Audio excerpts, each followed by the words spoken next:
नाश्ता लग गया है, पहले नाश्ता कर लीजिए। आपकी शेल्फ को कभी मैंने हाथ लगाया है क्या, जो मैं आज लगाऊंगी? वैसे आजकल अनन्या को शौक है आपकी लिखी हुई कहानी पढ़ने का। पता नहीं कौन सा खजाना आपने रखा है उनमें। कि कोई बात नहीं, माना कि वो खजाना नहीं है, बट खजाने से कम भी नहीं है। और दादी ऊपर कहानी छापना कोई आसान बात नहीं है। अपने सीने से लगा कर रखती है वो उस फाइल को, पर आजकल वो पढ़ाई में कम और मेडिटेशन पर ज्यादा फोकस कर रही है। अरे तो अच्छी बात है ना, उसी ने हमें भगवान से मिलवाया। कहने का ढंग होता है। भगवान भी कहते हैं कि पहले सामने वाले की नब्ज देखो और उसे ज्ञान दो, वो तो सीधा सुना देती है। मुझे फिक्र हो रही है उसके फ्यूचर की। उसने अभी दुनिया कितनी देखी है, कितनी छोटी सी है। कभी कभी बहुत एम्बैरेसिंग सिचुएशन क्रिएट कर देती है आपकी बेटी मेरे लिए। मेरी फ्रेंड आई थी बहुत सालों बाद मुझसे मिलने घर। मेंटली डिस्टर्ब थी, मुझे बता रही थी अपनी प्रॉब्लम्स के बारे में।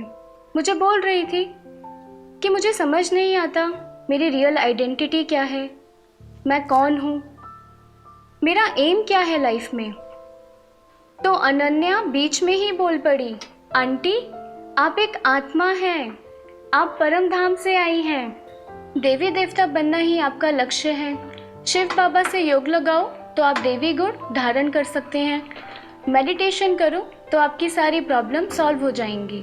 मेरी फ्रेंड मेरा मुंह देख रही थी, कितनी छोटी सी बच्ची, और उसने क्या सुना दिया। जो भी बोला सच्ची तो बोला है। अब कल की ही बात ले लो, मुझे कह रही थी ईशु दादी सपने में आई थी और वो उनसे मिलकर भी आई। खुद दादी बनकर बैठ जाती है और पूरी कहानी मुझे सुननी पड़ती है। आप तो घर पर होते नहीं, तो सुनेगा भी कौन? मैं। ठीक ही तो है, उसके जीने का तरीका बाकी लड़कियों से अलग है। वो बाकी लड़कियों की तरह सोशल मीडिया में एंगेज नहीं रहती, और तुम्हारी लाडली उन सबसे अलग है। वो बातें भी क्या कर रही है, भगवान की। सपने भी क्या देख रही है, भगवान के। तुम्हारी तरह भूत के नहीं आते उसको। यहाँ से सोचो।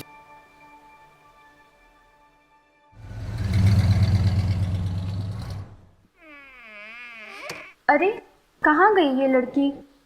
नाक में दम कर रखा है इसने।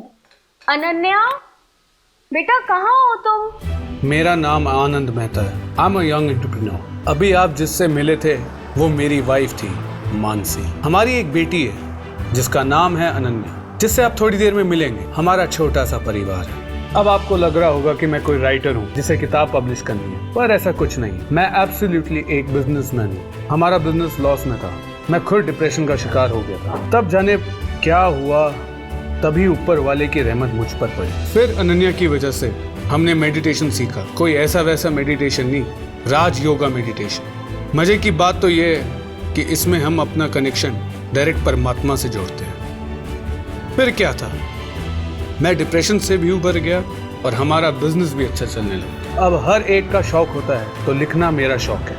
अंदर की बात बताऊं, अगर बिजनेस में कोई चीज फ्री हो तो उसे कभी छोड़ा नहीं जाता। और एक बड़ी बात और बताऊं, यहाँ मेडिटेशन सीखने की कोई फीस नहीं देनी पड़ती।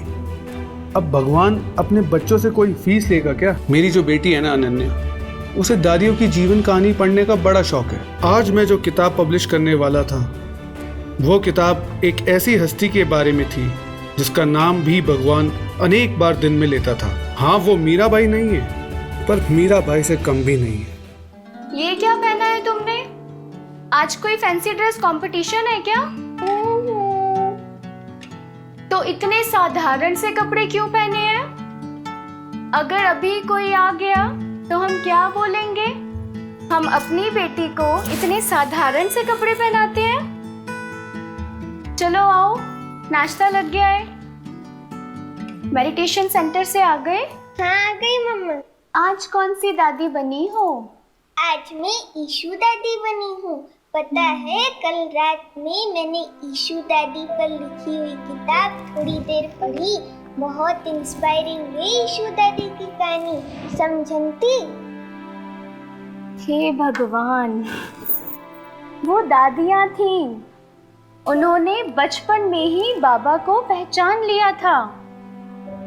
वो अलग थी, उन्होंने बहुत त्याग तपस्या की थी।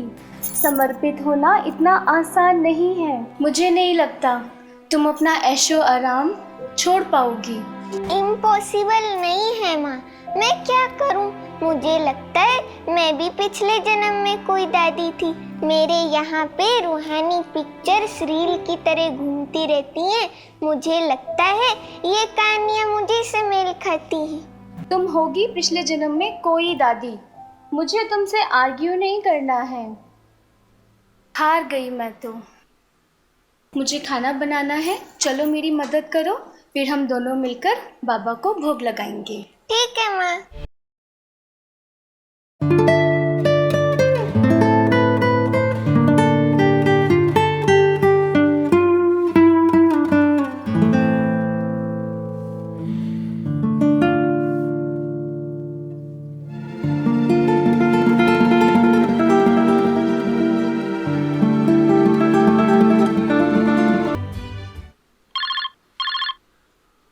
ये सोनाक्षी का फोन कहाँ से आ गया? देखती हूँ कोई बात होगी। हेलो। सुन अनन्या, तुम्हें कहीं भी बुलाना बेकार है। तुम क्यों नहीं आई बर्थडे पार्टी में? पता है वहाँ सब परियों जैसे सजे हुए थे, बहुत खूबसूरत लग रहे थे, बड़ा मजा आया। मुझे ना इन सब में इंटरेस्ट नहीं है। हाँ, मुझे परियों जैसा सजना संवरना अच्छा लगता है, लेकिन वो भी फैशन शो वाला नहीं, परंतु रियल में। कुछ भी, कोई रियल में परी बन सकता है क्या? मैंने बचपन में परियों की कहानी सुनी थी दादा दादियों से, बट रियल में थोड़ी ना कोई परी बन सकता है। अरे मैं जहाँ जाती हूँ ना, वहाँ सब परियां ही रहती हैं, सच वाली परियां, कहानी वाली नहीं, समझी? वो कोई गॉडेस से कम थोड़ी है। अगर कोई गॉडेस होती ना तो अभी तक शहर में इतनी बड़ी लाइन लग गई होती।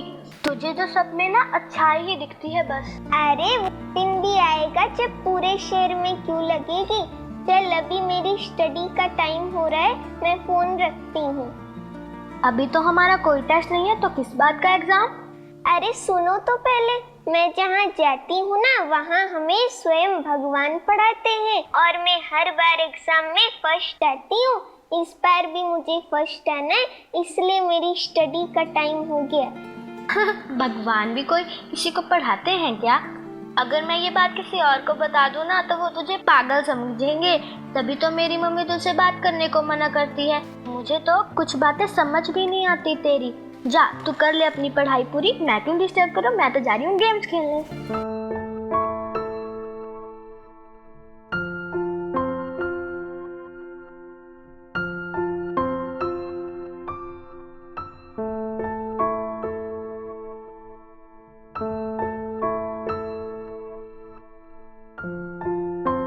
आवाज से परे, मधुर साज से भरे, अंदाज में बुलाए बाबा, पुकार के बच्चिया। मुझे ईशू दादी जी के जीवन संबंधी कुछ किस्से भी भाई बहनों से शेयर करने, तो मैंने सारी इंफॉर्मेशन कविता बहन से तो ले ली थी। अच्छा, कविता बहन आप समझ रहे होंगे ना कि कविता बहन कौन है? कविता बहन वो है जो 24 घंटे दादी जी के साथ रहती थी। अब भला दादी जी के बारे में उनसे अच्छी इंफॉर्मेशन कौन दे सकता है? मुझे शिव बाबा पर पूरा भरोसा था कि फर्स्ट प्राइज मुझे ही मिलेगा। आज भी मैं जैसे स्कूल की पढ़ाई करती हूँ ना, वैसे मैं ये अलौकिक ईश्वरीय पढ़ाई भी करती हूँ। और आज पेपर में मैंने एक नया तरीका यूज किया जो कि मैंने ईशू दादी से सीखा है। ईशू दादी लक्ष्मी नारायण की जगह एलेन लिखती थी, आत्मा की जगह बिंदी लगाती थी और परमात्मा की जगह किरणें दिखाती थी। मैं आज इतनी खुश हूँ कि मैंने ईशू दादी को फॉलो किया। सोचो, आप लोग सोचो, उस जमाने में ईशू दादी ने कैसे शॉर्ट हैंड सीखा होगा। ये आज मुझे लगता है कि मुझे ईशू दादी की वजह से ही फर्स्ट प्राइज मिला है। आज अनन्या का फोन आया था, कह रही थी एग्जाम है। पापा मुझे बेस्ट ऑफ लक कहो ना। मैं आज फिर से एग्ज़ाम में फर्स्ट आऊँ।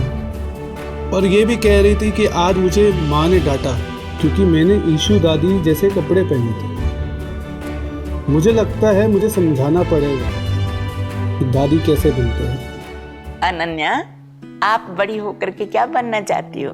मुझे तो नहीं पता मैं बड़े होके क्या बनूंगी, लेकिन हाँ मुझे दादी जैसा बनना है। तो क्या आप सब मुझे मदद करेंगे दादी बनने में?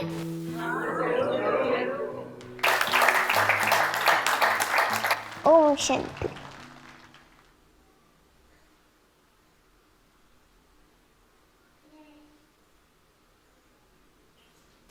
सुनिए, आज अनन्या के स्कूल से फ़ोन आया था। पेरेंट्स मीटिंग है। जिस दिन ब्रह्मा भोजन है उसी दिन है। अब मुझे नहीं पता कि मैं और अनन्या प्रोग्राम अटेंड कर पाएंगे या नहीं, इसलिए आप चले जाना। ठीक है, जैसा भी हो मुझे बता देना। अगर आप कहो तो अनन्या की ट्यूशन लगा लें। कोई ज़रूरत नहीं है। Marks is not an issue for me. Marks से मैं अपनी बेटी को जज नहीं कर सकता एंड शी इज डिफरेंट। और बाय द वे वो स्पिरिचुअल पढ़ाई तो कर ही रही है ना। स्पिरिचुअल पढ़ाई के साथ साथ स्कूल की पढ़ाई भी ज़रूरी है। दादियों का ज़माना अलग था और ये ज़माना अलग है। ये पढ़ाई 1 जन्म की है और वो पढ़ाई 21 जन्मों की है। वैसे भी कौन सी हमारी दादियाँ इतनी पढ़ी लिखी थी, बट तब भी बाबा ने उन्हें सेवा करने का मौका दिया ना, उनसे करवाई ना। सही उम्र आने दो, और अगर वो बाबा की बनना चाहती है तो बनने दो, इसमें प्रॉब्लम क्या है? कौन से माँ बाप होंगे जिन्हें अच्छा नहीं लगेगा कि उनकी बेटी शिव बाबा की बन जाए? और हम दोनों को अच्छा लगेगा ना अगर हम अपनी बेटी का कन्यादान शिव बाबा से कर दें। पापा, लो आ गई मेरी एंजल, कम हियर। पापा आज आपको पता है मुझे फर्स्ट प्राइज मिला। वो सब ने मुझे प्रॉमिस किया है कि वो लोग मुझे दादी बनने में मदद करेंगे। तुम्हें पता भी है दीदी दादी कैसे बनते हैं? कैसे बनते हैं? तो सुनो, जब बाबा ने ब्रह्मा बाबा के अंदर प्रवेश किया था तभी बाबा ने पाकिस्तान सिंध में दादियों के साथ मिलकर ओम मंडली की स्थापना की थी। उस समय दादियाँ भी तुम्हारी एज की थी और वो हॉस्टल में रहती थी जहां उन्होंने 14 साल अखंड तपस्या की थी। तो क्या मैं दादी नहीं बन सकती क्या?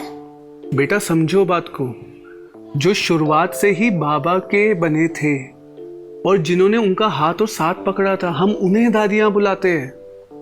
हाँ, ये जरूर हो सकता है कि मेरी एंजल पिछले जन्म में दादी होगी, तभी तो तुम इतनी कम उम्र में शिव बाबा से योग लगाती हो।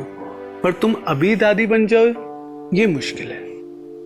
ठीक है, मैं शिव बाबा से कंप्लेन करूंगी। आप सब मुझे दादी नहीं बनने देते हो। देखना वही मुझे कोई रास्ता दिखाएगा। अरे बट अभी कहाँ जा रही हो? अभी बैठो तो सही। मुझे कुछ नहीं सुनना है। आप सब लोग ऐसे ही हो। बाबा ही मेरा मार्गदर्शक है। देख लिए अपनी बेटी के तेवर। ये तुम्हें और मुझे दोनों को ज्ञान योग में पीछे छोड़ देगी। सपने तो देखो महारानी के कितने बड़े बड़े हैं। दादी बनना है मैडम जी को। आपके समझाने से नहीं समझती तो मेरे समझाने से क्या समझेगी? जब एज के साथ मैच्योरिटी आएगी तो समझ जाएगी। एंड बाय द वे, उसकी एज में तो तुम्हारे पास इतना भी दिमाग नहीं था। उस एज में अगर मुझे शिव बाबा मिल जाता ना तो मैं शादी ही नहीं करती और मैं भी शायद उसके जैसे ही सपने देखती। और फिर तुम्हारा क्या होता? टॉर नाल छड़ा रूंदा, टॉर नाल छड़ा रह जाता और मैं बच जाता।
चलो, तुम्हें ईशू दादी बनना है।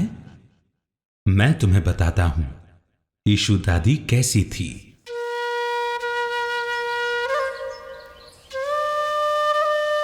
बाबा, आपने मुझे बुलाया? तुम मेरे साथ हॉस्टल में रहोगी? जी बाबा, जरूर। उसके लिए तुम्हें अपने माता पिता से परमिशन लेना पड़ेगा। मैं ले लूंगी बाबा। नाम क्या है बच्ची? बाबा, मेरा नाम ईश्वरी है। ठीक है, मैं आज से तुम्हें ईशू बुलाऊंगा। ठीक है बाबा।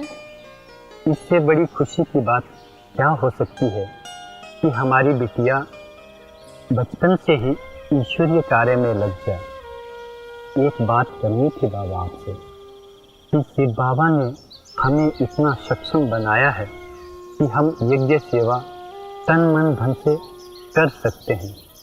अगर हमारे लायक कोई ईश्वरीय सेवा हो तो हमें जरूर बता देना।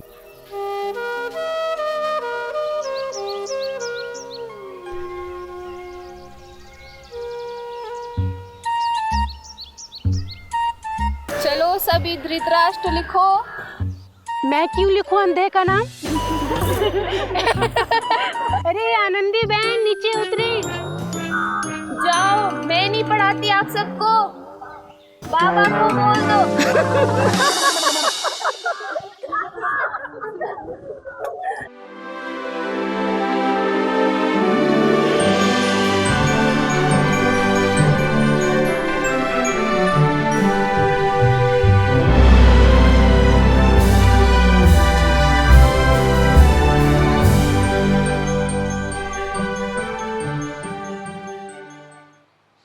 क्या बात है बेटा, आज बड़ी खुश नजर आ रही हो। बात कुछ ऐसी है पापा कि कल रात में ना बाबा ने मेरी सारी विश पूरी कर दी। बाबा ने मुझे सपने में ईशू दादी बनाया था और उनके साथ यज्ञ में जो कुछ हुआ वो सारी बातें बतलाई। ये तो बहुत अच्छी बात है, बाबा तेरी बहुत सुनता है। अरे अरे अरे, ये क्या कर रही हो? एक ही रोटी खाऊंगी ना, दूसरी क्यों दे रही हो? बेटा, अभी आपने एक ही रोटी खाई है, मम्मी ने आपके लिए बनाया ना। अरे पापा, मम्मा कहती है कि दादी जैसा बनना है तो दादी को पूरा पूरा फॉलो करना पड़े, इसलिए आज से मैं भी ईशू दादी को फॉलो करूंगी। और जैसे ईशू दादी ने पूरी जिंदगी एक रोटी खाई, ऐसे मैं भी एक रोटी ही खाऊंगी। देखो बेटा, शिव बाबा ने हमें संपन्न बनाया और मुझे पता है यज्ञ में ऐसा समय भी आया था जब बैगरी का पाठ शुरू हुआ था। उसमें से कुछ भाई बहन ऐसे भी थे जो खाना वेस्ट करते थे। और तुम्हें पता ही है यज्ञ में खाना कैसे आता है, दान किए हुए पैसों से। अगर कोई भी खाना जब वेस्ट करता था तो मम्मा बाबा को बिल्कुल पसंद नहीं आता था, इसलिए उन्होंने एक युक्ति रची जिससे खाना भी वेस्ट ना हो और बचत भी हो। और तभी उन्होंने ब्रह्मा वत्सों से लिखवाया कि कौन कितनी रोटियां खाएगा। तभी ईशू दादी ने बाबा को प्रॉमिस किया कि वो सिर्फ एक रोटी खाएगी, और वो प्रॉमिस उन्होंने पूरी जिंदगी निभाया और सिर्फ एक रोटी खाई। आप अपने घर पर ही हो तो आप जितना चाहो उतना खा सकते हो। अरे शिव बाबा तो कहते हैं कि अपने घर को भी शिव बाबा का घर समझो, ये घर भी यज्ञ है। आप ऐसा समझो कि आप शिव बाबा के भंडारे से खा रहे हो, समझे? हाँ, एक और बात, अगर आप बाजार जाओगे ना तो बाजार से एक मनी प्लांट ले आना, कि हमारे घर में मनी प्लांट तो है नहीं। अरे हाँ, मनी प्लांट से कुछ याद आया कि मुझे एक और चीज लानी है, आप रुको, मैं आ जा रही। अब ये कहाँ भाग गई? ये कब तक चलेगा? जिस दिन ज्यादा थक जाएगी उस दिन रोटी खा लेगी। तुम टेंशन मत लो, उसे जो मन में आ रहा है करने दो। पापा, मैंने सुना है कि सेंटर पर ब्रह्मा भोजन है, तो ये मेरा गुल्लक फुल हो गया है, इसलिए मैं चाहती हूँ कि मेरा भी कणा दाना सफल हो। आप ये गुल्लक सेंटर पर ले जाना। क्या आप मेरे साथ आज सेंटर नहीं जाओगे? हाँ, मैं जाऊंगी, पर शाम को जाऊंगी, इसलिए मैं चाहती हूँ कि मेरे से पहले आप गुल्लक ले जाओ। मुझे बहुत खुशी होगी कि मैंने भी ब्रह्मा भोजन में कुछ सहयोग किया। और कुछ हुक्म मेरी परी? मेरा तन मन तो बाबा का है ही, लेकिन मैं चाहती हूँ कि मेरा धन भी बाबा की सेवा में लगे। ओके, और कुछ? और हाँ, एक और बात कि आप अगर मेरा नाम चेंज करके मुझे मनी प्लांट बुलाएंगे तो बहुत खुशी होगी, क्योंकि बाबा मम्मा भी ईशू दादी को मनी प्लांट कह के पुकारते थे। ठीक है, अब मैं जा रही हूँ। देख लो, लिखने का बहुत शौक है ना आपको। आपकी बेटी है बहुत जिद्दी, जो बोलती है ना वही करती है। तुम शिव बाबा पे अब सब छोड़ दो और चलो, मैं सेंटर जा रहा हूं।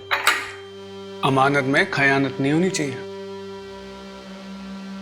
मैं थक चुकी हूँ बाप बेटी को समझा समझा के।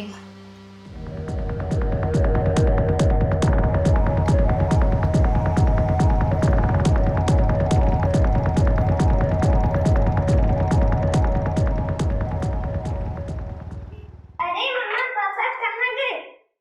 अभी अभी तो गए हैं, कह रहे थे कि सेंटर जाएंगे। वो क्या है ना, अभी मुझे मेरे कबर्ड से 5 रुपए मिले हैं। तो क्या हुआ? अरे आपको पता नहीं है मम्मा, कविता बेन को भी कबर्ड से 1 रुपए मिले थे, तो ईशू दादी बहुत आश्चर्यचकित हुई। फिर ईशू दादी ने तुरंत कविता बेन को अकाउंट ऑफिस भेजा और वहाँ पे कविता बेन ने 1 रुपए जमा कर दिए। चलो मैं चली। अरे कहाँ जा रही हो? मैं बाबा के सेंटर जा रही हूँ, मानत में खयानत हो गई। अरे चप्पल तो पहनती जाओ। अरे बाबा मेरे साथ है, सब ठीक रहेगा। इस लड़की ने तो मेरी नाक में दम कर दिया है।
बाबा कुछ ऐसा कर दो कि जैसे अपने दादियों को हॉस्टल में रखा था ऐसे मुझे भी। Good night. मानसी, मैं सेंटर जा रहा हूँ, आज ब्रह्मा भोजन है, तुम अनन्या को लेकर सीधा वहीं आ जाना। देखूंगी। आज अनन्या के स्कूल में पेरेंट्स मीटिंग है, वहाँ भी जाना ज़रूरी है। अगर जल्दी फ्री हो गए तो we will join you. Please don't take me wrong, but आपको अनन्या के ऊपर ध्यान देना पड़ेगा। उसकी काफ़ी कंप्लेंट्स आई है मेरे पास। टीचर्स कह रहे हैं whenever they teach, she is in another world. I mean, she is a class topper. Now she is on 5th and 6th rank. अगर आपको अनन्या के फ्यूचर के बारे में ज़रा भी चिंता है तो आपको ध्यान देना पड़ेगा, वरना आप दूसरा स्कूल देख लीजिए please. I hope you understand अस। हमारे स्कूल की भी कोई डिग्निटी है। इफ़ यू वांट आप उसे किसी हॉस्टल में भेज सकते हैं। आई नो सम पीपल जो ऐसे बच्चों का ध्यान रखते हैं अच्छे से। Thank you so much. तेरी आभा है सौरभ बिखेरे हुए, तुमको देखा तो बाबा हम तेरे हुए।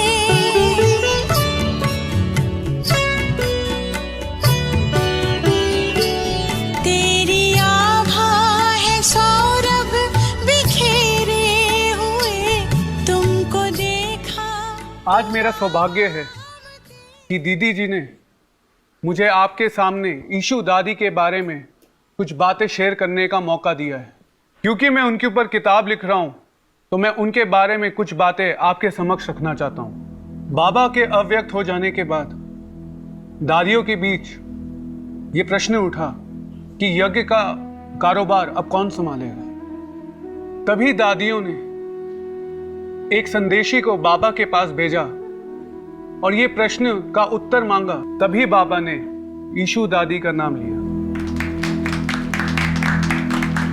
और उसी दिन से ईशू दादी ने यज्ञ का सारा कारोबार संभाल लिया।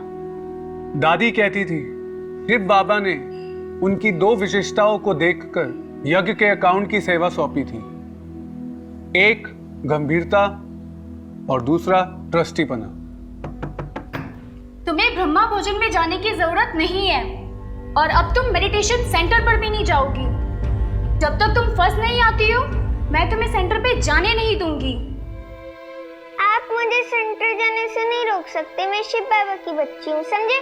अगर ज्यादा जिद करोगी ना तो फिर मैं तुम्हें हॉस्टल भेज दूंगी। अच्छा, हॉस्टल? मैं नहीं जाने वाली हॉस्टल। वो तो मैं देखती हूँ, आने दो तुम पापा को, मैं बताती हूँ सब उन्हें। जैसा आज भी हमें मधुबन की खींच होती है, उस समय भी मधुबन और ब्रह्मा बाबा की खींच होती थी। जैसा कि आप लोग जानते हैं कि उस समय बाबा बच्चों को अपने साथ ज्यादा समय मधुबन में नहीं रखते थे। तभी कुछ बहनों ने बाबा से जाके बोला कि आप हमें तो भेज देते हो बाहर सेवा के लिए, कभी ईशू बहन को भी सेवा के लिए बाहर भेजो, उन्हें भी तो पता चले बाबा से जुदाई का गम क्या होता है। और तभी बाबा ने दादी जी को लखनऊ भेजा। तब वो मधुबन में थे, पर 3-4 दिन बाद दादी जी को वापस बुला लिया बाबा ने, क्योंकि दादी जी बाबा के बिना और बाबा दादी जी के बिना नहीं रह सकते। देखो बेटा, तुम्हारी मम्मी वर्क फ्रॉम होम भी करती है और घर भी देखती है, और ये कब पॉसिबल हुआ? जब तुम्हारी मम्मी के माता पिता ने उन्हें पढ़ाया, उन्हें अपने पैरों पर खड़ा किया। तुम्हें शिव बाबा का संदेश बड़े बड़े लोगों को देना है, बड़ी बड़ी इंडस्ट्रीज में जाना है, तुम्हें बड़े बड़े लोगों से मिलना है। और ये कब पॉसिबल होगा? जब तुम अच्छे से पढ़ाई करोगी, फर्स्ट आओगी। मैं क्या करूं मम्मा? शिव बाबा मुझे अपने आप ही सीखता है। मुझे इस दुनिया में इतना इंटरेस्ट नहीं है, ये लौकिक पढ़ाई एकदम वेस्ट ऑफ टाइम लगती है। बेटा, पर देखो, जब शिव बाबा तुम्हें देखता होगा तो वो क्या सोचेगा कि मेरी प्यारी सी गुड़िया जो पहले फर्स्ट आती थी आज वो 6th पोजीशन पर आ रही है।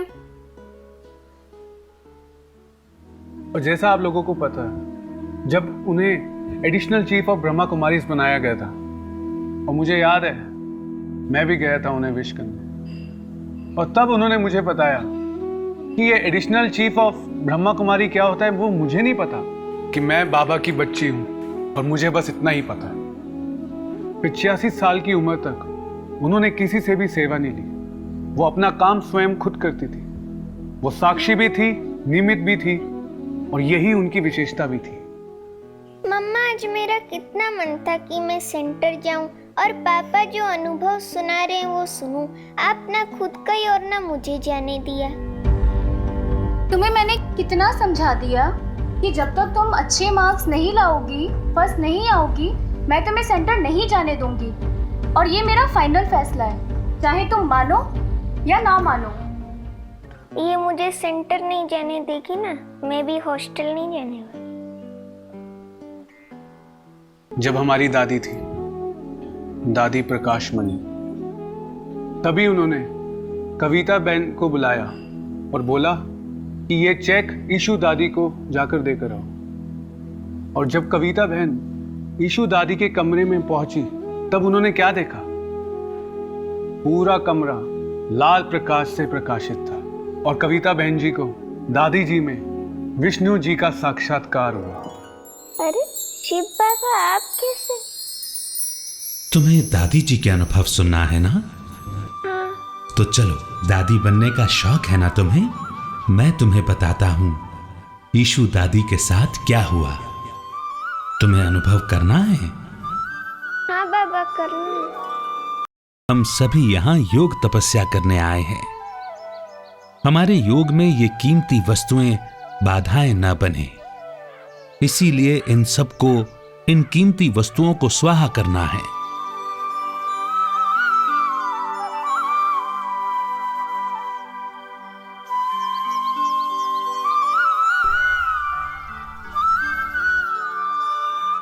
ईशु, ये घड़ी मैंने तुम्हारे लिए निकाली है और इसे तुम पहन लेना और हमेशा अपने पास रख लेना। मैं तुमसे कभी भी टाइम पूछ लूंगा। जी बाबा, मैं इस घड़ी को हरदम अपने साथ रखूंगी, मरते दम तक। बाबा, आपने मुझे बुलाया? सुनो बच्ची ईशु, कल अपने माता पिता को बोलना सेवा है, आ जाएं। बाबा, वो तो यज्ञवत्स, वो मेरे माता पिता थोड़े ही हैं। आप मेरी माता, शिव बाबा मेरे पिता। हाँ, मैं उन यज्ञवत्सों को आपका संदेश जरूर दूंगी। बाबा, मैं चलती हूँ उन यज्ञवत्सों को आपका संदेश देने। ठीक है। ठीक है बाबा। वो भी एक दिन आया जब बाबा ने ईशु दादी को घड़ी सौगात में दी। वो खुश होकर पहनकर सबको दिखाती थी और बोलती थी, देखो ये घड़ी मुझे बाबा ने दी।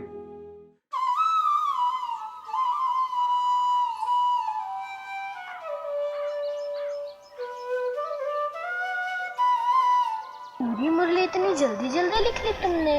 हाँ बाबा, मुझे जो सुनाते वो मैं शॉर्ट हैंड में लिखती हूँ।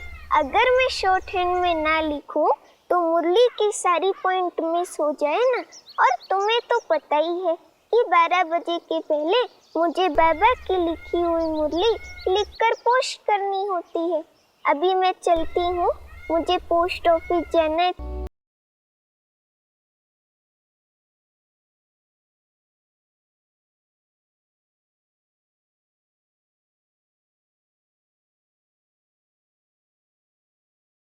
तुमने सुना नहीं क्या? शिव बाबा ने कहा है सारे काम खुद करने हैं, ना बाहर वाले यहाँ आएंगे और ना हम बाहर जाएंगे। क्या तुम तैयार हो? मैं तो तैयार हूँ।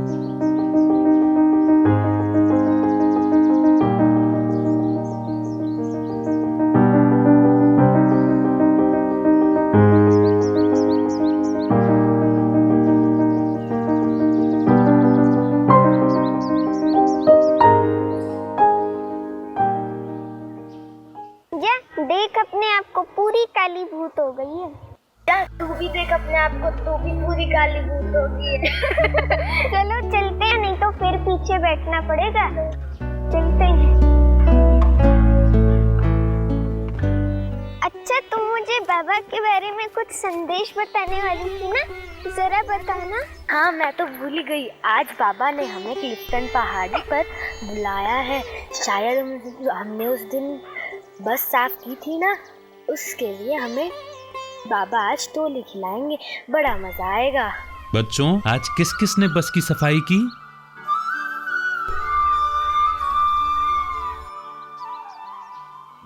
शॉर्ट हैंड का ट्रेंड भी दादी जी ने शुरू किया था, तभी आज हमें मुरलियां प्राप्त हो रही है। वाह बाबा, वाह ड्रामा, वाह दादी जी।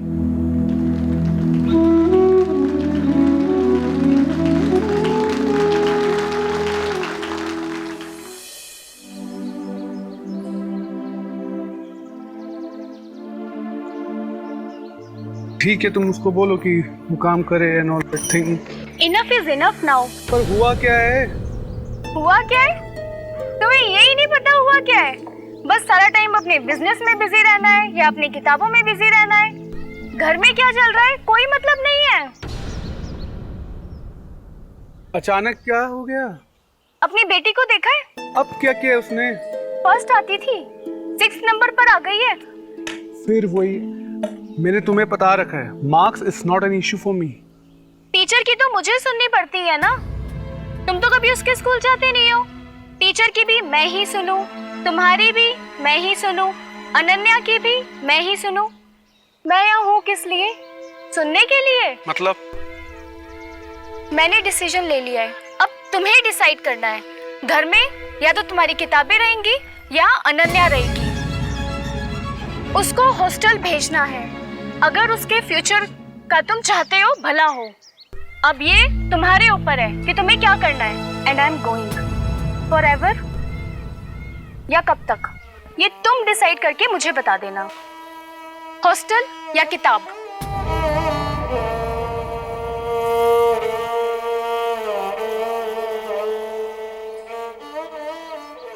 कहाँ फंसा दिया भगवान, इससे अच्छा तो सिंगल ही रहता।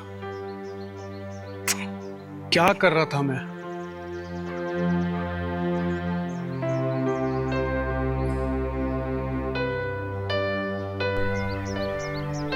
ये भी ठंडी हो गई और उसे ठंडा कैसे करूं?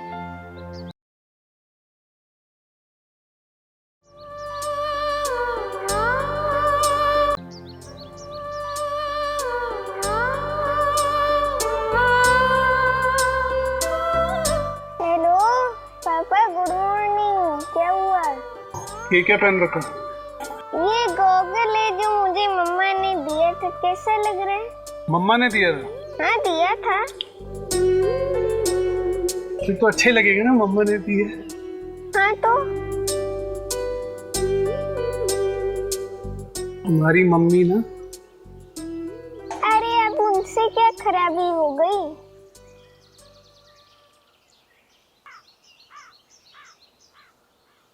बेटा तुम्हारी मम्मी ने डिसीजन लिया है, तो मैं भी नहीं टाल सकता ना काट सकता हूँ, नहीं तो मैं कट जाऊंगा। फिर अभी उसी बात पे हम महाभारत भी करके गई है तुम्हारी माता श्री। तुम्हें हंसी आ रही है, मेरे रोने छूट रहे। अच्छा लिसन, आप अब हॉस्टल जाओ क्योंकि आपकी मम्मी के अकॉर्डिंग आपके मार्क्स अच्छे नहीं आ रहे। पर एक चीज, क्या है? पहले प्रॉमिस करो कि मम्मी को नहीं बताओगी। हम नहीं बताएंगे मम्मा को। देखो अब आप हॉस्टल तो जा ही रहे, बट आप वीक के हॉस्टल जाओ। अरे वाह, वेरी गुड पापा, you are the best in the world. क्या मैं दादी गुलजार की फाइल पढ़ लूं? पढ़ो बेटा, जरूर पढ़ो, बट मम्मी को मत बताना। हाँ तो मैं नहीं बता रही हूँ। प्रॉमिस? ठीक। So give me a high five.